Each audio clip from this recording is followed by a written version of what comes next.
why are females not reborn as the highest religious figures? First of all, the real answer is there must be a lot of Buddhas and Bodhisattvas manifestation as a female, as a prostitute, as a bartender, as a, I don't know. But actually it goes beyond. Manifestation, tulpa, sangye ki tulpa, manifestation of the Buddha can be a bridge. It can be a garden. It can be a cup of coffee. It can be a breeze. When you are so sad, a breeze comes and you feel happy. But we don't think about those things. We are talking about a human tulku, as your question rightly put it, small baby who can't even wipe his own nose, sitting on the throne, giving blessings, getting spoiled, all of that. Why is this happening? Think about it. Culture again, tradition. Let's discuss this. Big part of the Tulku system today. Okay, first of all, I should tell you this. First, Tulku and reincarnation. Reincarnation is one of the concepts in Buddhism. You are reincarnation of your past life. You know that, right? You are Yangtze. You are actually Yangtze. But the fact between you and me, I am recognized Yangtze by a group of people. That's the only difference between you and me. You must be a Yangtze of, I don't know, Napoleon, Alexander the Great, I don't know. Maybe a bird, maybe a pig who 20 years ago who was eaten during the Losar. Anything. Yangtze. Okay? But I think you need to know this. In Tibet, because this Tulku business, the Yangtze business became such a big thing in Tibet. Well, historically it started. The Tulku tradition started from the Karmapa. You must know that, right? But now in Tibet, as you know, Buddhism became a very, very, very influential, It's a very, very influential. It's after the Tizong, after the Tirabachin, wow. Buddhism is probably,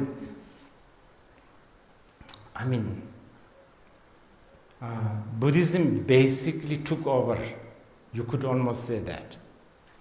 In fact, I met a lot of young Tibetans who are not necessarily Buddhists.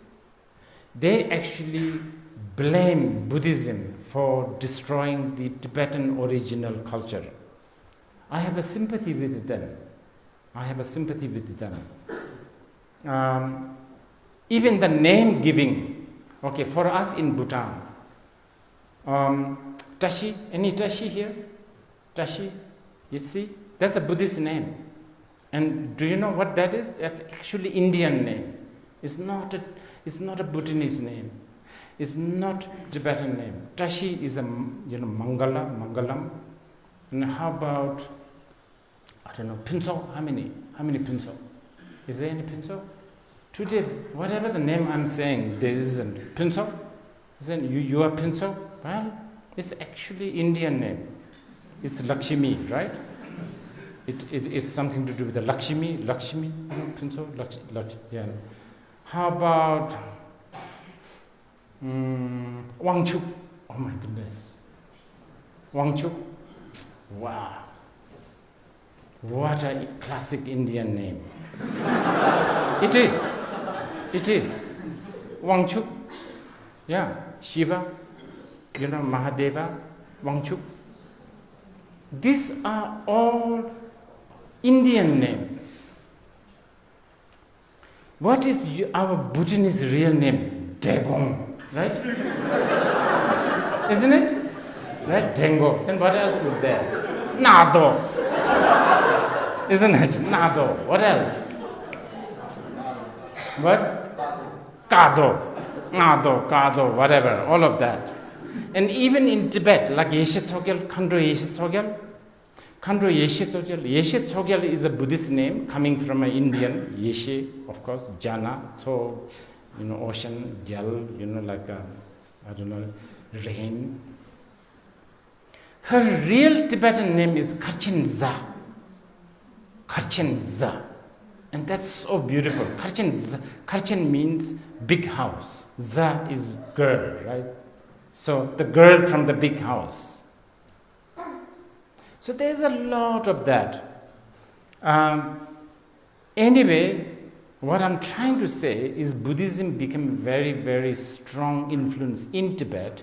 So when Buddhism becomes strong influence in a society, in every level, politically, from social aspect, politics, culture, architecture, right? Education.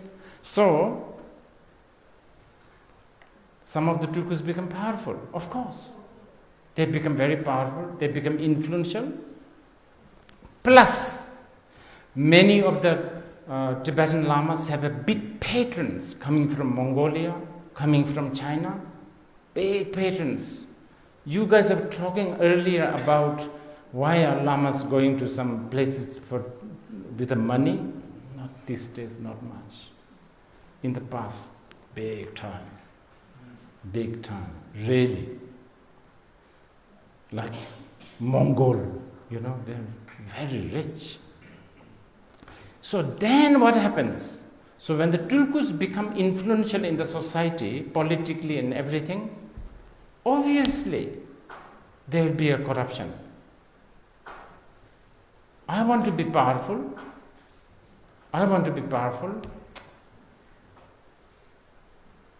My wife is beginning to become pregnant. It's a Tulku of so and so. This happens a lot, throughout. By the way, please bear in mind, not all the Tulkus are corrupted or, like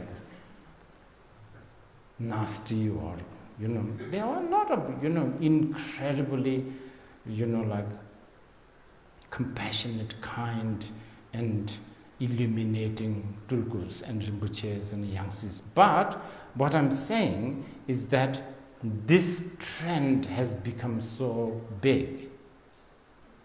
So then also, nowadays it still continues. Of course, we don't have that much of a power politically or socially, but we still do. The Tulkus do.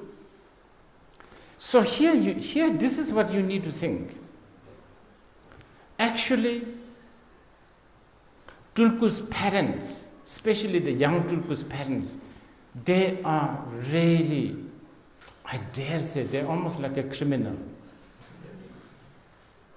They are really ruining a kid's life.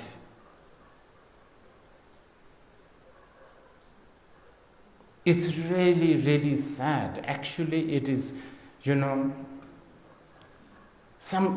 guys should really think about this. Parents put this kid on a throne or whatever, exhibit as a high incarnate Lama, whatever. Every attention is given to this. Best food, best clothes, so many attendants, all of that.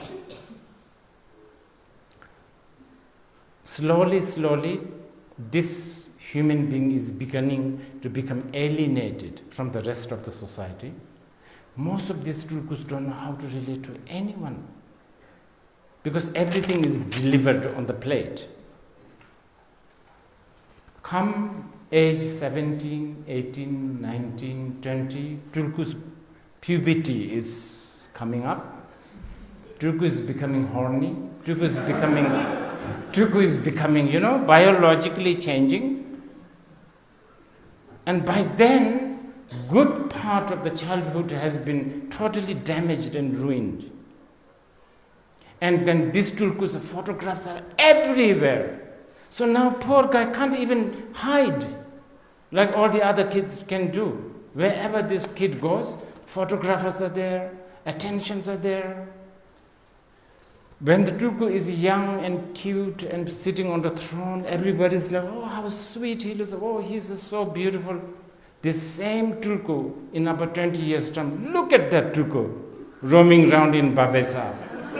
Look at that Tulku. Can you see how unfair we are doing this? Who is doing this? Not the Tulku. Tulku from a very young time, they are not demanding any of that. It is the parents, it's the society, it's the culture again.